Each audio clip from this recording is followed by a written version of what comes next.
হয় হয় আমাৰ এই national programme for control of blindness এইটো এটা নেশ্যনেল প্ৰগ্ৰাম হয়। এইটো আমাৰ ইণ্ডিয়াত 1976তে আৰম্ভ হৈছিলে আৰু আমাৰ আগতে 1.44% আছিলে আমাৰ ব্লাইণ্ডনেছ।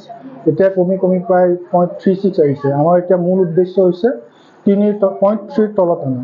তো এই প্ৰগ্ৰামটোৰ কাৰণে আমি গাঁৱে ভূঞে বিভিন্ন অঞ্চলত দৰং জিলাত আমি বিভিন্ন অঞ্চলত আমি কেম্প কৰি ফুৰোঁ আৰু এই কেম্পৰ সহায়ত আমি আটাইতকৈ মানে ব্লাইণ্ডনেছৰ মেইন কজটো হৈছে কেটেৰেক্ট।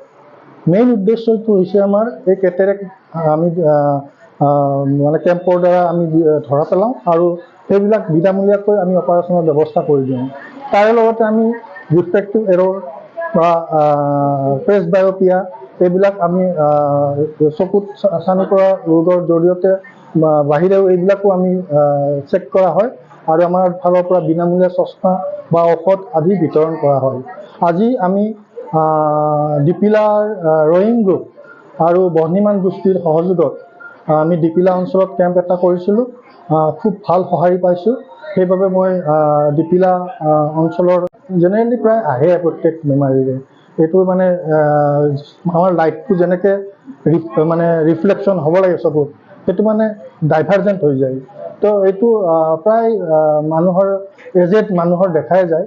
আমাৰ মেইনলি 50 ইয়াৰ্ছৰ ওপৰৰ মানুহৰ দেখা যায় তেনেকুৱা ৰোগ আৰু এইবিলাক আমি চেক কৰি পেলাই লৈ যোৱা হয়।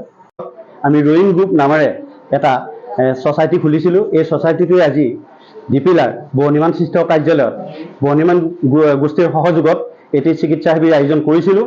এই চিকিৎসা শিবিৰত আমি জিলা নোডেল বিষয়া সন্মানীয় কুমাৰ ছাৰৰ লগত যোগাযোগ কৰিছিলোঁ। তেখেতে আমাৰ প্ৰতি সঁহাৰি জনাই এটি চকু চিকিৎসা শিবিৰ দিম বুলি প্ৰতিশ্ৰুতি দিছিলে আৰু তাৰ ফলশ্ৰুতিত আজি চকু চিকিৎসা শিবিৰ এটা হৈ গ'ল।